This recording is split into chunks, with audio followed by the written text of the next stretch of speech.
ورحمة الله وبركاته.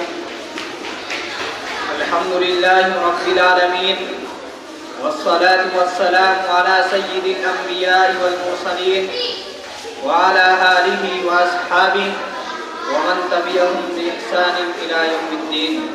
أما بعد.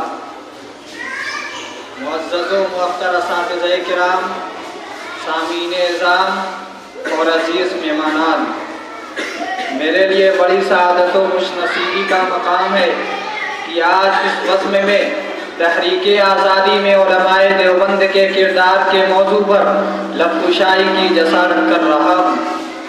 برادران ملت، ہندوستان کی روشن تاریخ گواہ ہے کہ جب بھی ہندوستان کو خون کی ضرورت پڑی تو سب سے پہلے مسلمانوں نے پیش قدمی کی. جب بھی ہندوستان کی سالمیت کو خطرہ لاحق ہوا تو مسلمان آگے بڑھ کر اس کے محافظ و پاسبان بن گئے. آپ حضرات کو بخوبی معلوم ہے کہ ہندوستان ایک طویل عرصے تک انگریزی سامراج کے چنگل میں گرفتار رہا. مغلوں کی کمزوری اور ملک کی بدامنیوں طوائف الملوکی کی بدولت ہندوستان کو طوق غلامی پہننا پڑا. ایسٹ انڈیا کمپنی نے زبردست سازش کر کے ہندوستان پر قبضہ کر لیا تھا اور یہاں کی آزاد و خود مختار حکومت اور عوام کو اپنا محکوم و غلام بنا لیا تھا.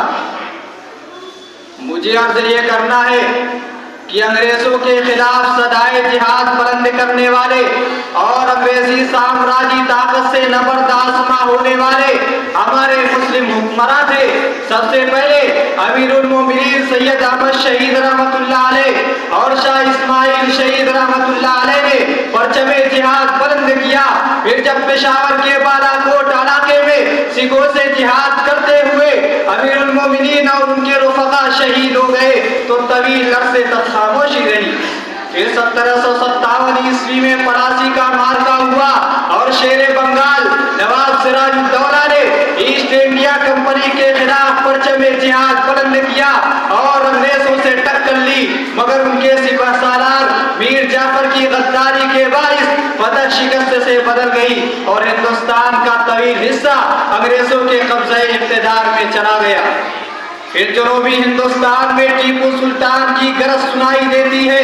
اس مرد خدا نے انگریزوں کے ناپاک قدم کو ہندوستان کی پاک سرزمین سے باہر نکالنے کا عزم کر لیا تھا، مگر اس کے ساتھ بھی غداری کا معاملہ ہوا اور اس کے سپہ سالار میر صادق نے غداری کر کے ہندوستان کو صدیوں کے لیے انگریزوں کا غلام بنا دیا اور ٹیپو سلطان مادر وطن کی حفاظت کرتے ہوئے میدان جنگ میں شہید ہو گئے.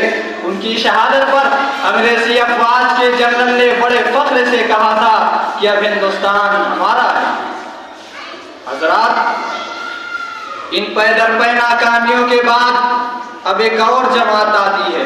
مسجدوں میں محراب کے باشی تسبیح و امامہ رکھنے والوں کی جماعت آگے بڑھتی ہے اور پرچم حریت کو بلند کرتی ہے اور شمع آزادی کا محافظ و نگہبان بن کر سینہ سپر ہو جاتی ہے، جس کے نتیجے میں 1857 عیسوی کا انقلاب برپا ہوتا ہے.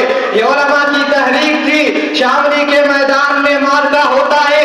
ہزاروں علماء، ہزاروں حفاظ جذبہ جہاد سے سرشار، جوش آزادی سے سرمست ہو کر انگریزوں کے خلاف سفارہ ہو گئے اور دیش کو اپنے لہو کا خراج پیش کرنے کے لیے یہ حضرات آگے بڑھے، مگر مشیت الہی کو کچھ اور ہی منظور تھا. لہذا یہ انقلاب بھی ناکام ہو گیا اور اس انقلاب کی ناکامی کے نتیجے میں ہزاروں علماء کو تحت کیا گیا، سینکڑوں علماء کو کالے پانی کی سزا سنائی گئی، ہزاروں مسلمانوں کو برسرعام پھانسی دے دی گئی اور انگریزوں نے دہلی کے پائے تخت پر قبضہ کر لیا. غدر 1857 عیسوی میں جن اکابر علماء نے شرکت کی اور علم حریت بلند کیا، ان میں مولانا قاسم نانوتوی، مولانا مملوک علی دیوبندی، حافظ ضامن شہید، مولانا جعفر تھانیسری اور دوسرے جید علماء شامل تھے.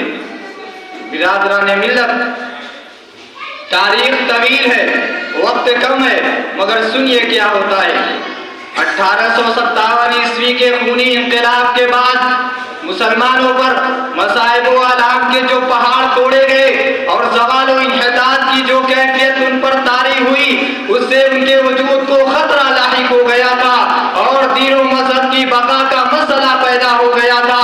ایسے نازک وقت میں حاجی عابد حسین مولانا قاسم نانوتوی حضرت مہاجر مکی رحمت اللہ علیہ کے صلاح و مشورے سے ایک مرکز کی بنیاد رکھتے ہیں اور 1866 عیسوی میں مرکز علم و فن گلشن قاسمی الہامی انداز میں وجود میں آتا ہے۔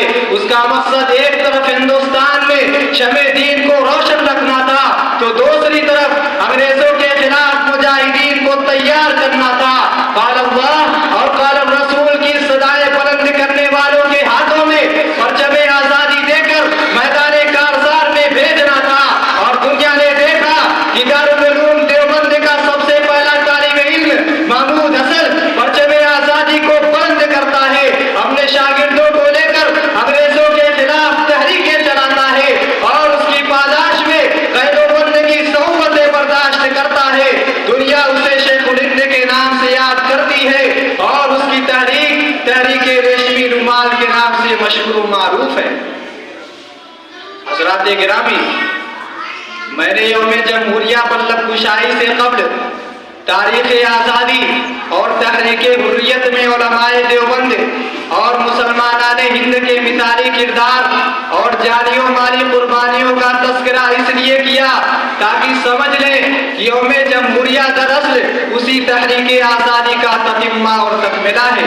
اگر ہندوستان آزاد نہ ہو پاتا تو 26 جنوری 1950 عیسوی کو ہندوستان کا اپنا تیار کردہ سیکولر دستور ہرگز نافذ نہ ہو پاتا۔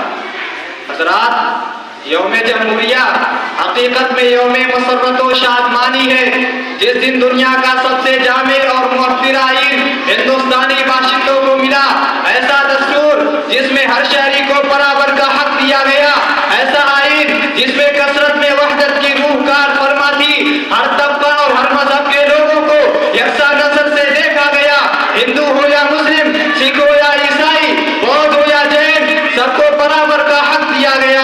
لیکن یوم جمہوریہ کے اس پرمسرت دن جب ہم حکومتوں کی کارکردگی کا جائزہ لیتے ہیں تو عملی طور پر نمایاں نظر آتا ہے کہ شروع ہی سے مسلمانوں اور اقلیت کو نظر انداز کیا گیا، ان کے ساتھ تعصب برتا گیا، اور ادھر چند سالوں سے مسلمانوں کو آئینی حقوق کیا جو کچھ ملا ہے اس کو بھی سلب کرنے اور مسلمانوں کو قانونی طور پر دوسرے نمبر کا شہری بنانے کی کوششیں کی جا رہی ہیں، ان کو خاص کر ڈرایا دھمکایا جا رہا ہے، ان کے گھروں پر ناحق بلڈوزر چلائے جا رہے ہیں، مدارس اسلامیہ کو نشانے پر رکھا گیا ہے، مسلم نوجوانوں پر خفیہ ایجنسیوں کو نظر رکھنے کی تاکید ہے۔ ایسے حالات میں صرف ایک طاقت ہم کو عزت و رفعت دے سکتی ہے اور وہ ہے اللہ رب العزت کی ذات۔ دوسرے ہم کو مکمل طور پر متحد ہو کر اپنے وطن اور دین و ملت کی بقا کے لیے فرقہ پرستوں سے لوہا لینا ہوگا اور آئین ہند کے سیکولر کردار کو بچانا ہوگا۔